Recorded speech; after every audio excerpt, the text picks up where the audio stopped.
everyone. Thank you for tuning into the Postmodern Realities podcast from the Christian Research Institute and the Christian Research Journal. It's February 2018, and you're listening to episode 59 of Postmodern Realities, and I'm Melanie Cogdill, managing editor of the Christian Research Journal. On this episode, I'm joined by Natasha Crane. Natasha is a speaker, writer, and blogger, and she's the author of 2 apologetics books for parents called Keeping Your Kids on God's Side and her recent book, Talking with Your Kids About God. Natasha has an MBA from UCLA and a certificate in Christian apologetics from Biola University.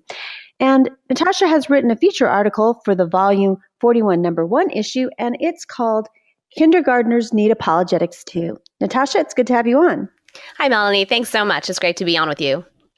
So a lot of people think that apologetics is something that little kids don't need or they can't grasp, kind of apologetic issues or arguments. And so it's something that you start in middle school or high school. But you say that kids should start learning apologetics in elementary school or even younger. Why is that? Well, I think you're right. Most people do, if they know about apologetics, they think of it as kind of this very complicated thing that kids can only grasp when they get a lot older. And I think when people think of it that way, that they're defining it very narrowly, and they're thinking specifically about defending the faith against some complex issues like science issues or evolution, things like that. But in reality, apologetics is just as much about being able to make a case for the faith and explaining why there's good reason to believe Christianity is true. And I think especially from that perspective, that's something that every parent should embrace the opportunity to raise their kids to understand from the earliest age. So as soon as you're talking about Jesus when your kids are 3 or 4 years old and you're telling them about how much God loves them and God created them, that should go hand in hand with, and here's how we know that God exists, and here's how we know that God loves you.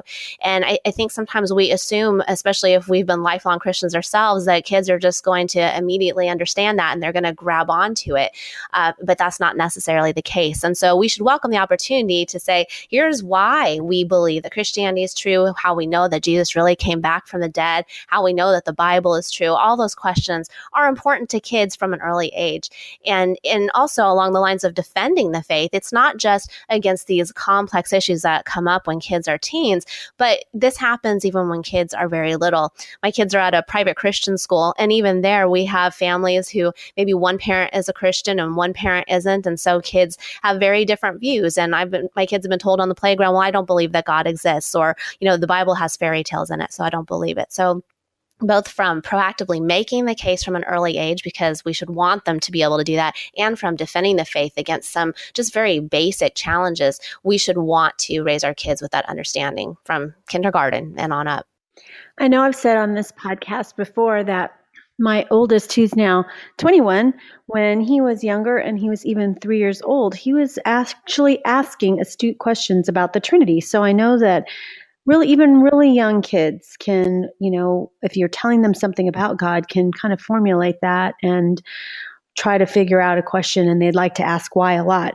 So what are some of the most common faith questions that younger kids ask that are connected to apologetics in some kind of way? Well, I think based on my own experience, but also based on hearing from so many parents through my blog and my writing, I think the very biggest one is, how do we know God is real? It's something that so many kids ask from the youngest age, how do I know God is actually there? And I think it's interesting because a lot of times I'll say on my blog's Facebook page, okay, make this a night where you go and you ask your kids what questions they have about God or Jesus, faith, anything, and then come back and share what their questions were. And this is true across the board, from young kids to older kids. The number one question that comes back is, how do we know God is actually there? And that's very much an apologetics question. And unfortunately, a lot of parents are kind of surprised by that. And they say, wow, I didn't even know that my child was wondering about that. They seem so engaged at church and they seem to talk about God all the time. But yet, as soon as I asked them, this was kind of on the tip of their tongue. And, too many times I think parents go to, well, because we've experienced experienced God, and we know God's there because we feel Him. And while those kinds of answers can be really important to us personally, and in explaining our own testimony and our personal experiences, we have to be able to point our kids to something outside of ourselves, that objective evidence for God's existence. And so that really gets into the area of apologetics. And the other big question, I think, is how do we know the Bible is true? Like I mentioned, that the child in my son's class who said, the Bible has all these fairy tales in it. Like, do you really think that all this stuff happened? Do you really believe in Noah's Ark? And do you really believe in Jonah and that Jesus came back to life? And, for a child who reads a lot of books at that age where you're talking about magical things and fairy tales and all these kinds of ideas, it's hard for them to grasp, well, why is that different than what we hear in the Bible? And so being able to have those conversations with our kids to explain how the Bible and the miracles in the Bible are in a completely different category than fairy tales is fundamental for their faith. And as they get older, they'll just hear more and more in terms of skeptics saying, the Bible is just like a fairy tale. And so we can start to really help them with that understanding from an early age to explain the nature of miracles and why that is something that is totally different than reading about, the magic princess books. So let's say a parent has a child that's 5 or 6 years old or in kindergarten, and they want to begin teaching them the basics of apologetics. Where should they start? Well, I think that question, the answer to that is similar to the question, if you want to teach your kids anything, where do you start? You start with yourself, because you cannot teach what you don't understand. And that's not to say that a parent has to be an expert in any way, but a parent has to be willing to get equipped with some of those basics and read an introductory level apologetics book, if you're new to it, for example, to just have it on your radar of what the big questions are so that you can identify those opportunities to bring the subjects up.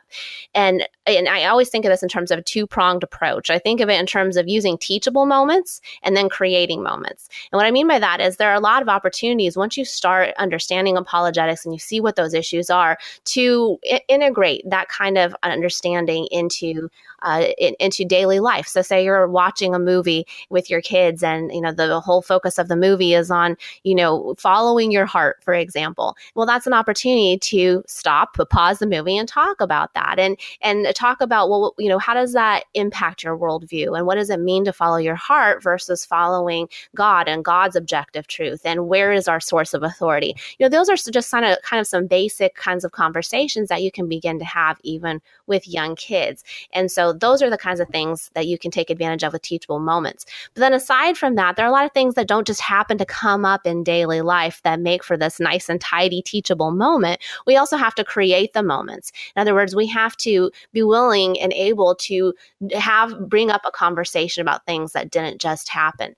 So what I emphasize for parents is to think about that in terms of the 4 big questions of apologetics. So what evidence is there for God's existence?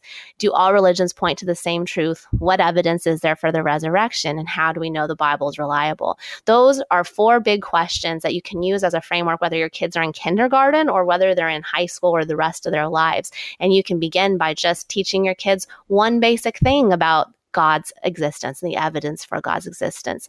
And then you go through those 4 questions and you continue building on that over time. So I think it's just really important to emphasize that you don't have to be an expert in apologetics to help your kids understand this, and they don't have to be experts in order for you to feel like they're actually learning what you would hope that they would learn. So if you are trying to start out and, teach your kids, especially smaller kids, apologetics, what should your expectation be about how much children at that age even understand about apologetics?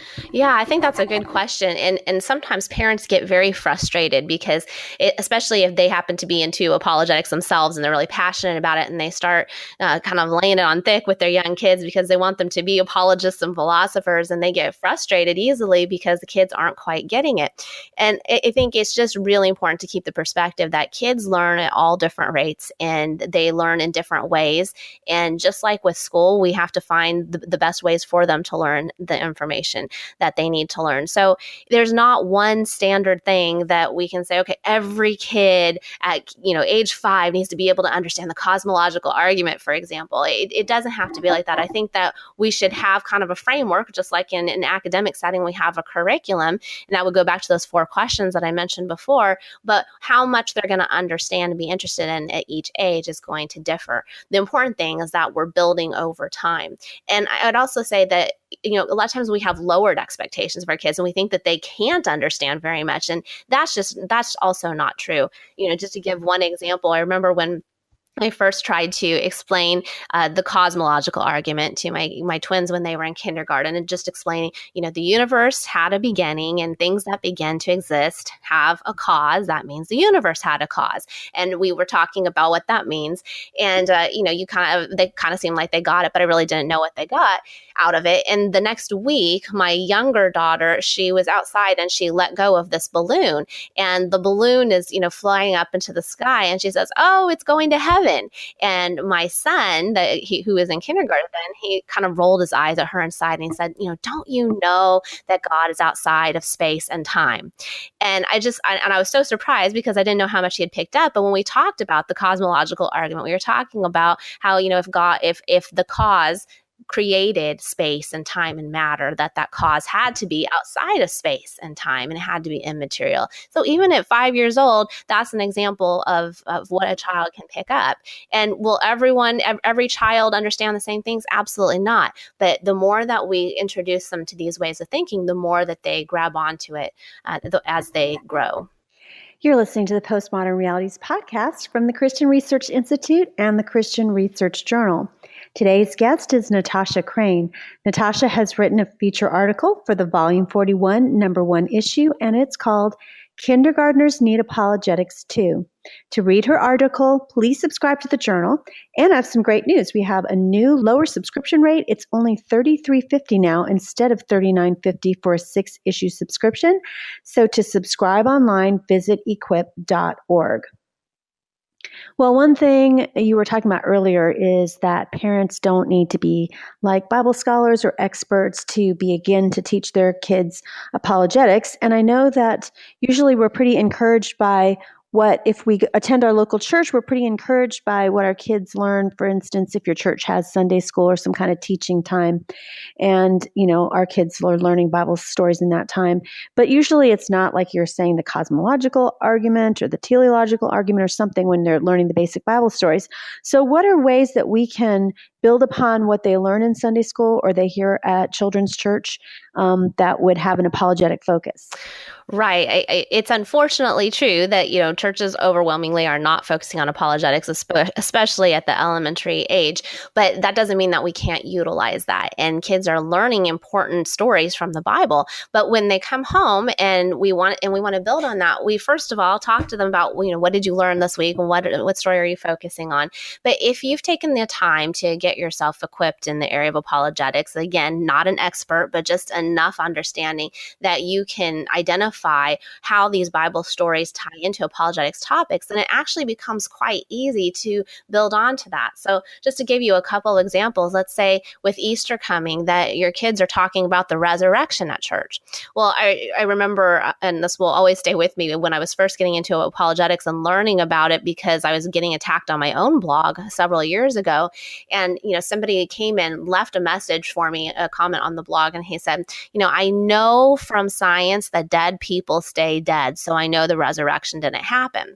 And, I had been a lifelong Christian, but yet I still didn't really know how to answer that. It seemed like it would have an easy answer, but I still wasn't sure what to say. So even from something as simple as this, we can say to our kids, so we're learning about the resurrection. Why do you think that Christians believe that Jesus could come back to life? Have you ever seen someone come back to life? Obviously, they're going to say no, or probably say no.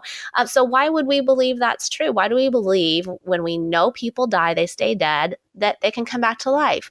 And that's an opportunity to talk about miracles. And what is a miracle exactly? And the fact that we are talking about a supernatural resurrection, not a natural resurrection. This is something that happened because of God, not because of the workings of the natural world. So that's something that's a very easy but important tie-in so that kids can start to understand that. Another example that I can think of is, kids learn about Joshua and the Battle of Jericho. That's kind of a Sunday school favorite. But for Christians, the kids learn about it and they sing songs about it, and they go around the room and they're blowing trumpets and things like that. But for skeptics, it represents something very different. It represents that God commanded the Israelites to go in and wipe out the Canaanites, and that this is a genocidal kind of action on God's behalf. So if our kids are learning about Joshua, perfect opportunity to say, hey, I'm glad you're learning about Joshua. That was a really important part of the Bible. But why do you think that God commanded the Israelites to go in and have this war against the Canaanites? Is that the same thing as someone today saying that we should go have war against someone? Why do you think that God could do that? Was that a bad thing of God to do? All of those questions are just taking the same questions that a skeptic would ask an adult, but they're making them in a kid-friendly way to help them to think through those. And they should think through those even at that kind of age. So yeah, when kids come home from church, find out what they're learning about. And there are so many questions that you can raise to help them process that at a deeper level based on your own apologetics knowledge.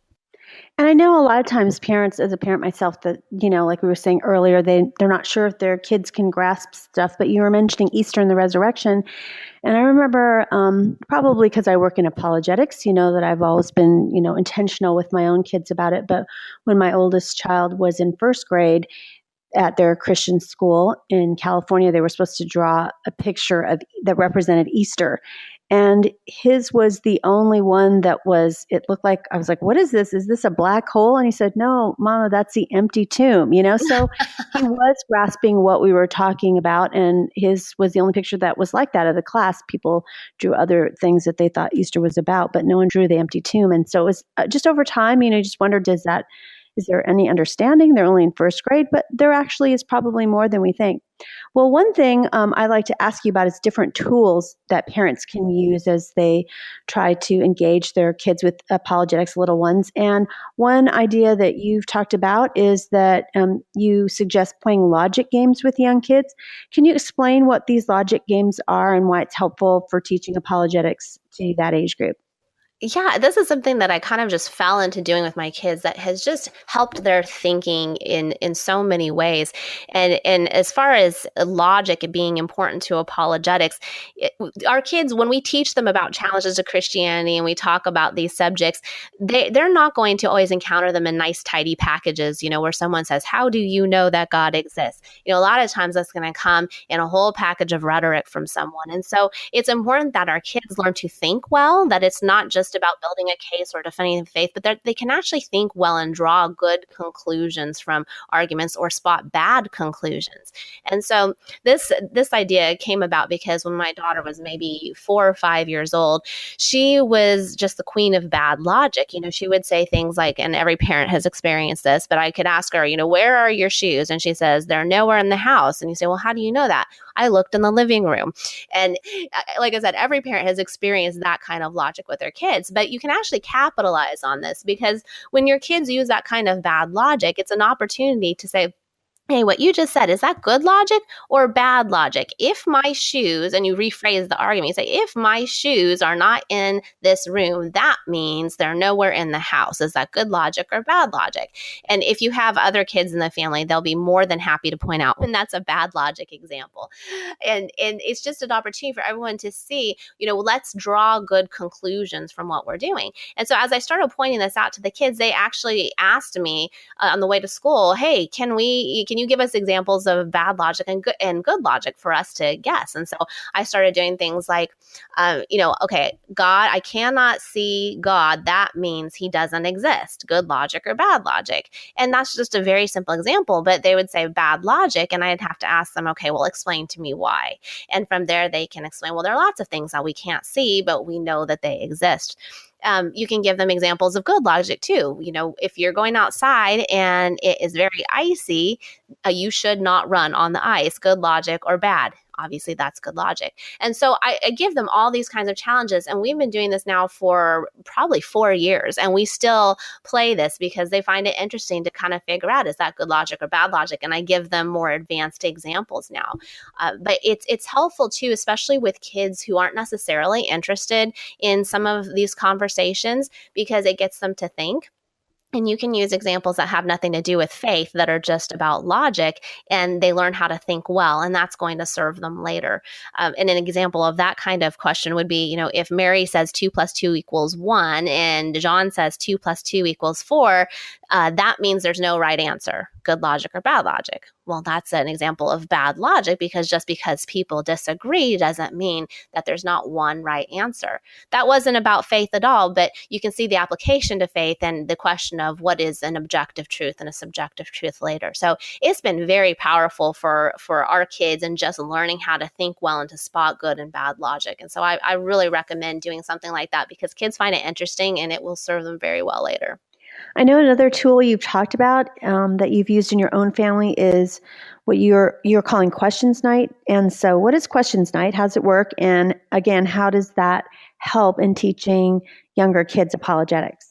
So a questions night, it really, and if you're listening to this and you're looking for the lowest hanging fruit, where can I start without having to know a ton? I would say it's right here. And this is just getting your family together, setting aside this time and saying, hey, tonight is what we are going to call a questions night. And we're going to have these on a regular basis, maybe once a month. And we just want to hear any questions that you have about God, Jesus, faith, the Bible, anything you want to ask. There's no bad question. And we're just going to discuss any of these kinds of questions that you have. And these questions nights have been so effective for our family. And I recommend this all the time. And people have come back and told me, oh my gosh, this has been the source of the best conversations for us, because it gives your kids an opportunity to just talk about what's at the top of their minds. And I would say, and I've encouraged people to do this through my blog also, and come back and say, what is it exactly, that your kids are asking? And I would say 99% of the time, kids will ask questions. And sometimes parents go into it thinking, well, what if my kids don't ask questions? And then they always find that they do have the questions. And the reason that this helps with apologetics is that in a world where kids are starting to hear a lot of challenging things that are different than what they hear from their family, what they hear at church, and they start to process these things, they kind of store them up in their heads. And they might not necessarily come to mom and dad and say, hey, somebody at school, said this about the Bible or said this about the God. And they might not do that on their own for a lot of reasons. But if you set aside the time, it tells your kids, this is a safe place to ask your questions. In our home, we don't fear any kinds of questions. We are so convicted of the truth of Christianity that we know that there's nothing to fear, and we want to answer any questions that you have. And that kind of environment says so much to your kids, so that as they're growing, they'll know that you welcome and embrace their questions and that you want their questions. And so many of the questions they'll ask will have something to do with apologetics also. And so it's a great opportunity to build that in. But what about I want to talk about parents that might feel discouraged or troubled if their kids aren't interested in having any spiritual conversations, and they just kind of don't have no interest. It seems like they have no interest in apologetics at all, even if they're small. What do we do about that situation? I think a lot of parents do feel like their kids are not interested in having these conversations. So I think that this is a common question that people have. I think one of the first questions to ask yourself if you're in that position is to say, why aren't my kids interested in these kinds of conversations? Is it because they just simply would rather do something else because it's not fun? Is it because maybe they're already having doubts about God and what they hear at church, and so they don't really think that this is true, so they don't want to talk about it anymore? Is it because they don't see the importance of talking about God because they believe in God and they pray to God? Why do I need to talk more about God? So really trying to get to the bottom of that will help you to determine what you can do to get them more interested. So in the case of a child, for example, who just doesn't think it's fun, and it's not that they're having doubts, it's not that they don't care, it's just that it's not fun. Well, the solution there is to make it more fun. And it doesn't have to be like these boring conversations where you sit down and you say, we're now talking about apologetics. Let's now go through the minimal facts argument for the resurrection. It doesn't have to be that way. I'll give you one example of how we kind of turning things into games works all the time, because it gets kids interested and they do want to kind of take the challenge of answering those things. So we were going through the first chapter in my book, which is, what can we learn about God from nature? That's the name of the first chapter. And it talks about how atheists and theists can all look at the same evidence, but they have different interpretations. And that's always going to happen because that's the nature of human interpretation when the evidence doesn't speak for itself. And so in that chapter, I talk about the difference between best explanations for evidence, possible explanations for evidence, and impossible or extraordinarily unlikely explanations. So you could have that basic conversation with your kids and, they would probably get it, but you can make it a lot more fun if you turn it into a game. So what we did was I would come up with different kinds of examples. Like, you walk outside right now and you see that there's a kite in the tree. I'm going to give you 3 possible explanations for the kite being there, and you guys figure out what is the best and the possible and the extraordinarily impossible or impossible explanation. And then you can give them things like someone lost a kite and it flew into the tree. And then another explanation might be that that mom was really interested in putting a kite in the tree that day and decided to do that. Another one that a kite actually grew out of the tree. And then they can have the fun of figuring out which one of those explanations fits with which one of those likelihoods. And they love doing that. In fact, my daughter wanted to start coming up with other kinds of examples to give us. And kids are built differently. If somebody might be listening to this and going, my child wouldn't even think that's fun. But it just depends on what your child's into. One other example is my son loves Rubik's Cubes, and he's 9 now, so this is a little bit more advanced, but we were talking about the moral argument a couple of weeks ago, and he just came to me the other day, and he had seen a YouTube video he's watching with my husband where they were looking at an all black Rubik's Cube. And he came to me and said, I think I can see how this is like the moral argument. It said, if the Rubik's Cube is all black, then the moves don't matter. And that's like in atheism, that it doesn't matter what you do. It's just a matter of your opinion, which way you go. But if the squares now have colors on them, and there's an objective to it, then now there's a pattern that you're supposed to meet. And that's like in a world with God, where he is the standard for our morality. And I just thought, wow, that's a great example. And it's tied to something that he's interested in. So there are all kinds of ways to make these kinds of conversations relevant to your kids. It just takes a little creativity to understand, okay, why aren't they interested? Because that's the problem you want to troubleshoot, and then to find things that do make it relevant.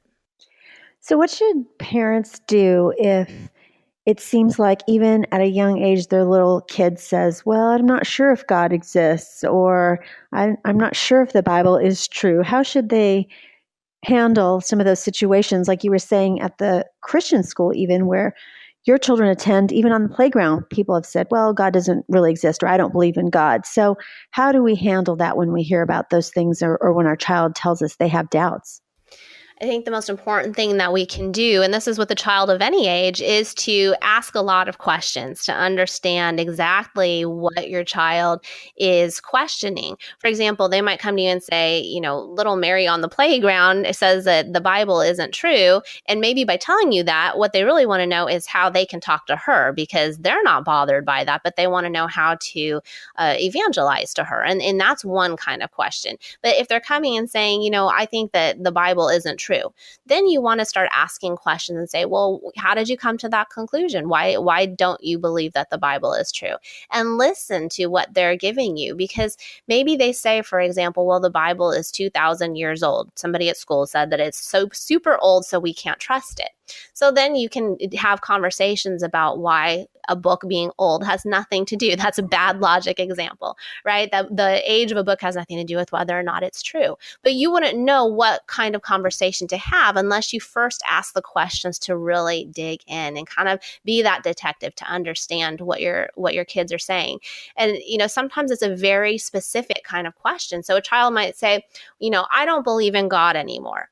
And if a parent, maybe someone who's well-versed at apologetics, apologetics, they look at that and say, oh, well, let me tell you all the evidence for God's existence. Here's the cosmological argument, and here's all about the fine tuning of the universe, and start rattling things off. But if you had stopped first to ask the questions and say, well, why don't you think God exists? And then they might have told you, well, because something really bad just happened to my friend's dad, and a good God wouldn't let that happen.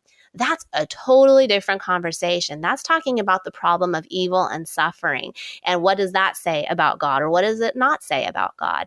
And so learning to really ask the questions without panicking. And of course, parents always want to panic. I've panicked myself about things before. We always kind of go to that. But if we just remain calm and ask the questions, then we can understand specifically what is troubling our kids, so that we can get to a better solution and start talking about the right kinds of questions.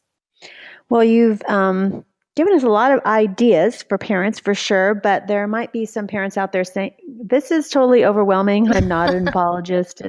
I don't know if I can do all these different tools that she has. So how do you even start? What would be your advice to that person to just even take the plunge and start? I think it does sound overwhelming. I think if you've, especially if you've been a lifelong Christian, you haven't encountered these kinds of things before, you maybe didn't need it yourself. And so you're wondering, do my kids need this? I know that it does sound overwhelming, but I think we always have to come back to the fact that if we truly believe that Christianity is true and we're convicted of that truth, then there can be nothing more important than raising our kids to know and love Jesus. That just is the automatic priority that follows from that. It's not, well, if there's time after soccer practice and there's time after piano and all of this, then maybe we'll start thinking about this.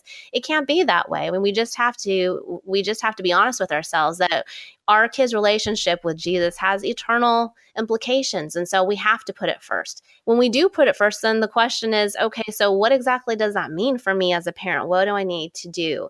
And I think in today's world, there's no question that an understanding of apologetics, how we make a case for and defend the truth of Christianity, is absolutely critical, that our kids need that.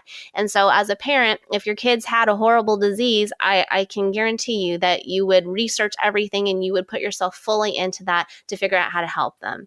And in the same way, if our priority truly is raising our kids to love Jesus, then we should put ourselves completely into what that takes. And again, the encouragement would be, that doesn't mean that all of a sudden you have to be an apologetics expert. It means that you need to commit to learning more and to being intentional as a parent, looking for those teachable moments, but also creating the moments and starting small when they're young and just building those seeds as they grow older is going to give them a confident faith that they need for today's world.